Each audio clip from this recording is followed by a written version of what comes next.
আজকে চলে যাচ্ছে সবাই মিলে একসাথে শান্তিনিকেতনের মিষ্টি খাওয়ার জন্য। রাঙ্গুনিয়ার ঐতিহ্যবাহী সেই শান্তিনিকেতনের মিষ্টি খাওয়ার জন্য আমরা পারোয়ার রবার ড্রামের উপর দিয়ে মোগলার হাট আসলাম। তারপর চলে যাব মোগলার হাট থেকে শান্তিনিকেতনের উদ্দেশ্যে।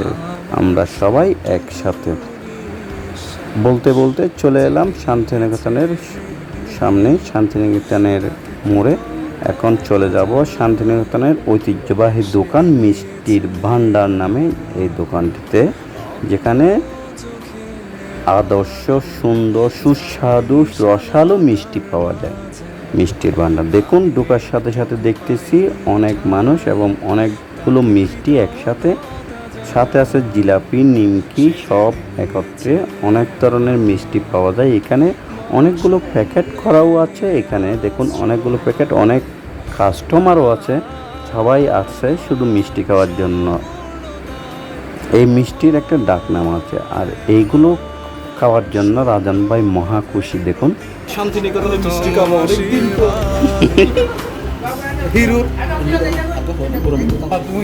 হিরো 2 নম্বর বাচ্চা হওয়ার আনন্দে 2 নম্বর বাচ্চা। মিষ্টি পাওয়ার সাথে সাথে সবাই পাগল হয়ে আছে রসালো এই মিষ্টি খাওয়ার জন্য। সবাই প্রস্তুত, অলরেডি সাজো খাওয়া শুরু করে দিয়েছে।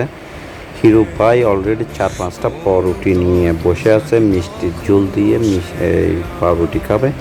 আবার সবাই তাকিয়ে আছে বড় বড় মিষ্টিগুলো কখন আসবে। এক পর্যায়ে শেষ, এখন দ্বিতীয় পর্যায়ে বড় মিষ্টিগুলো খাওয়ার জন্য, যেগুলো খাঁটি গরুর দুধের দিয়ে তৈরি হয়। এগুলো খাওয়ার জন্য এটা হচ্ছে আমারটা। দেখুন কি রসালো সুস্বাদু, ওয়াও। মিষ্টি খাওয়ার শেষের দিকে আমাদের, কিন্তু হিরোদার মিষ্টি খাওয়া এখনো শেষ হয় নাই, পাউরুটি খাওয়া এখনো শেষ হয়নি। সর্বশেষ চেটে পুটে খেয়ে উঠলেন অনেক কষ্ট করে। মিষ্টি খাওয়া শেষ, আমরা চলে এলাম। এখন দেখি সাইফুল আমাদের জন্য আরও কিছু মিষ্টি আনলো, আর এগুলো পেয়ে আজগর ধুম ধুম খাচ্ছে আর খাচ্ছে।